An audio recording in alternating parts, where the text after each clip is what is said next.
forgive me if I talk things. As just one comment, you will see there's a motif of this kind of shape through all the presentation. This is a traditional shape of textile in Japan, of hemp, of marijuana leaves. And I chose this one because also it looks like a David star, so a nice connection between the two. So hello, my name is Itamar Zadoff. Almost 5 years ago, I embarked on a journey into the depths of two relatively peripheral psychedelic cultures in Japan and Israel. My aim was to explore more liminal aspects of the two cultures between which I have divided my life over the past 2 decades. This journey is a part of a Ph.D. thesis that I'm currently writing. In my dissertation, I aim to map and categorize these psychedelic cultures as a whole, attempting to include every cultural aspect of what might be defined as psychedelic community or psychedelic culture and its various phenomena. Within this process, one of the topics that interests me the most is glocalization, glocalization of psychedelic culture within each nation, a term that refers to the way global culture forms and adapts to fit local context. This can be seen in certain psychedelic cultural phenomena such as rave parties, hippie culture that adapt and take local characteristics once they arrive to a particular cultural setting. In doing so, they give local expression to a global psychedelic culture. Moreover, placing these two cultural practices side by side allows me to juxtapose these similarities and differences, and to draw a conclusion I might otherwise have missed or overlooked. In this talk, we will zoom on a fragment of the broader research, focusing on ayahuasca rituals and shamanism. Specifically, we'll examine 2 case studies I encountered within a surprisingly vast range of ayahuasca ritual styles found in these 2 cultures. As you will soon see, I chose these 2 cases because of their local nature. The first one is a Jewish ritual circle led by a Haredi rabbi from Jerusalem.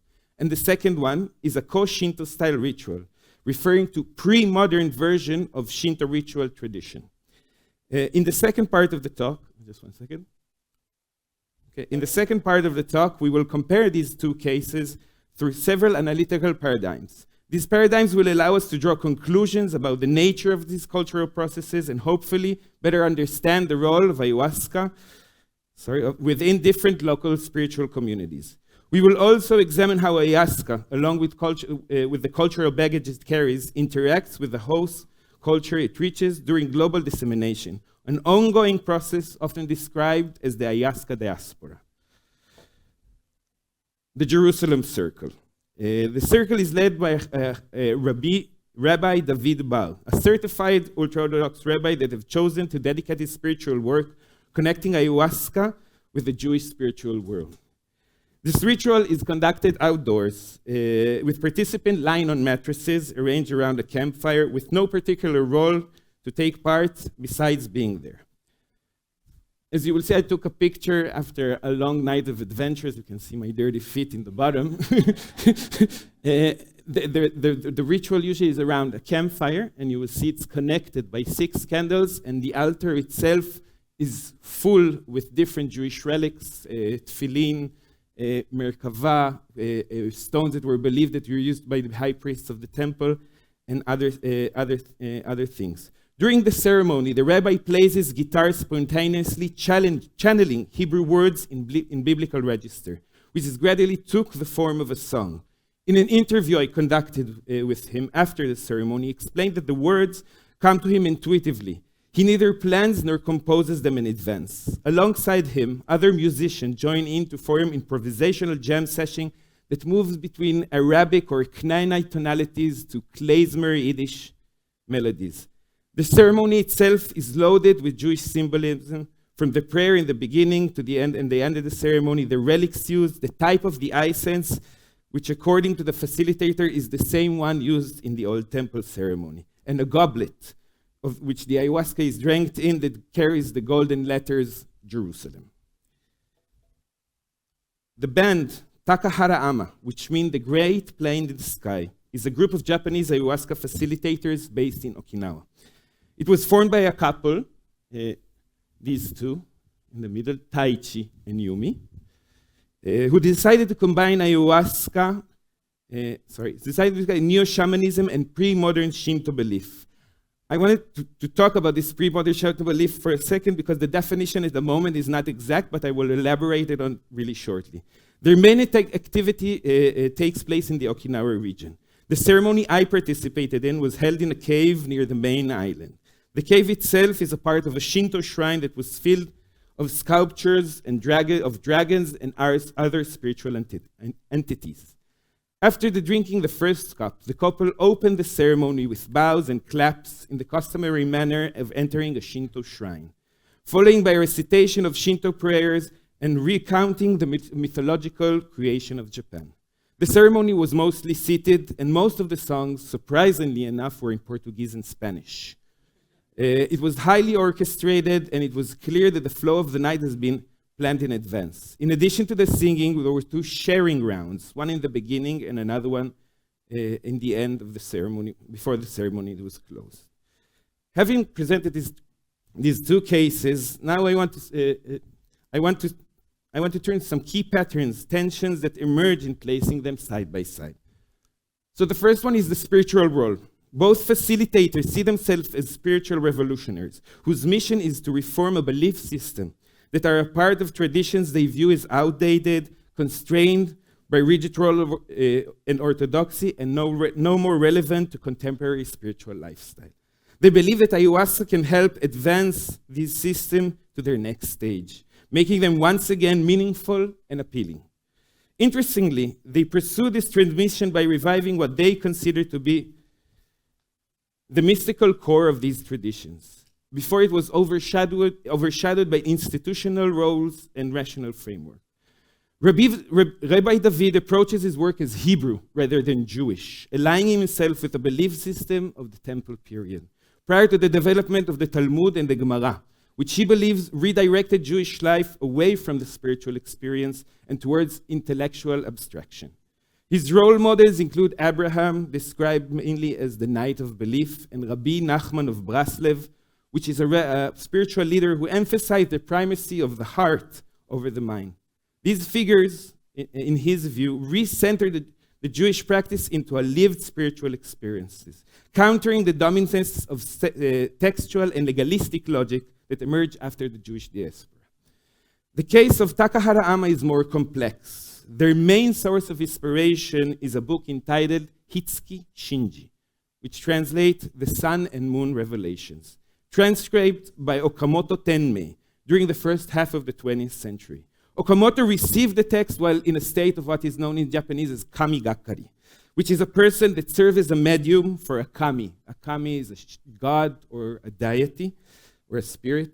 It is said that Okamoto himself did not understand his writing, which were only interpreted years later. Today, Hitsuki Shinji is one of the most influential texts in Japanese New Age movement, offering divine instruction to how people, especially Japanese, should live with accordance to the will of the Shinto gods.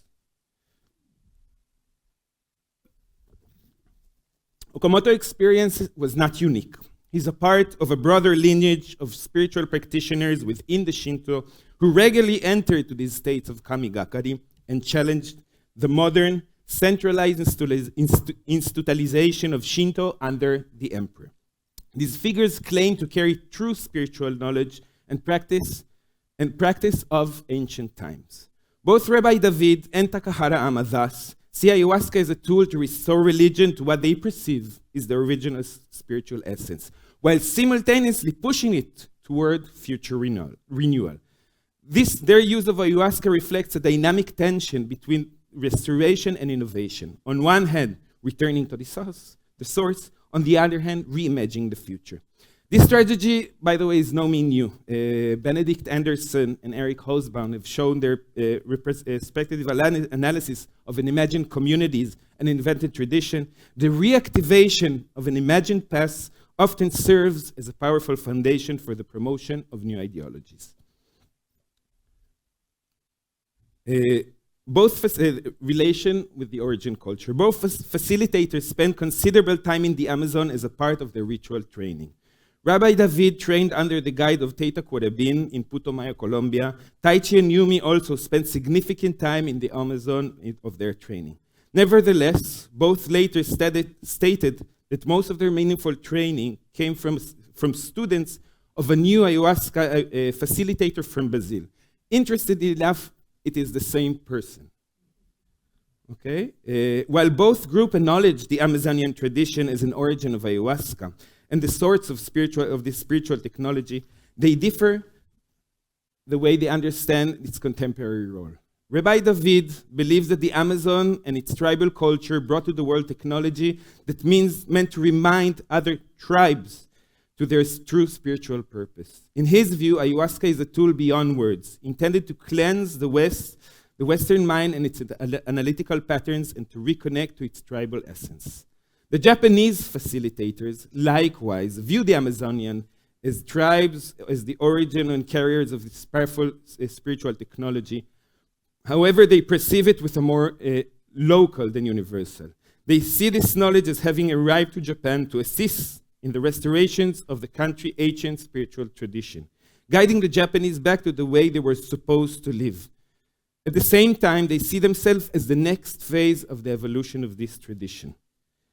To put it boldly, with a degree of spiritual superiority, they believe that the Amazon represents a certain low rung of cosmological hierarchy, where connecting to spirits of plants and animal is seen as preliminary stage. The more advanced level, in their view, lies hosting and connecting to deities and gods. They see their tradition as a more advanced one precisely because it is grounded on text, not unlike the Amazonian shamanism, which they view as lacking as a formal doctrine.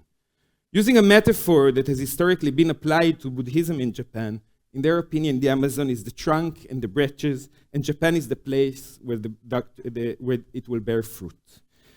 It is an important note, however, that Rabbi David represents only one perspective within a broader Jewish ayahuasca scene. I have encountered other facilitators who share the worldview of Takahara Ama and even have some who are utterly dismissive of ayahuasca Amazonian origins and the shaman who served as custodians.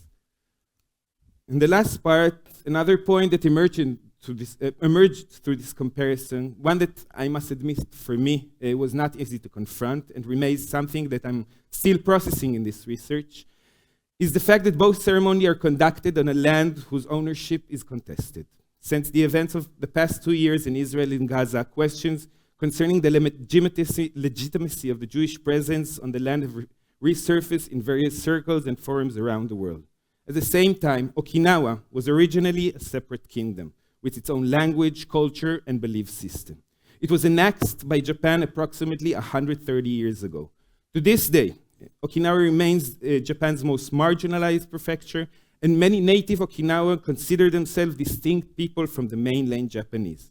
In Okinawan, you have the Okinawan local are called the Shimanchu, which is the island people, contrasted with the Japanese, which are the Yamanchu, the mountain people. A cultural divide that includes a fair amount of historical resentment toward the atrocities committed by Japan in Okinawa, many of which have never received the recognition they deserve. The combination of the ayahuasca experience with the attempt to reconnect to culture, to what might be called its indigenous identity, raise complex questions. On this topic, Takahara Ama have taken a more universalistic approach. It is worth noting, however, that due to a long passage of time, many Japanese and Okinawans do not experience their complicated history as vividly and immediately as in the case of Israel. In an interview, Taichi and Yumi told me they were drawn to Okinawa because of its spiritual richness, describing it as a place where many spirits reside, spirits that in their view resonate naturally with ayahuasca ritual.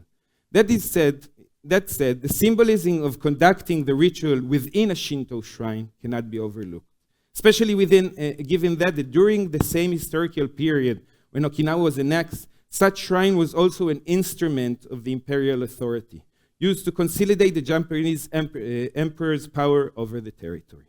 Rabbi David, on the other hand, have been engaging with this question even before the most recent round of violence between Israel and Palestinian people.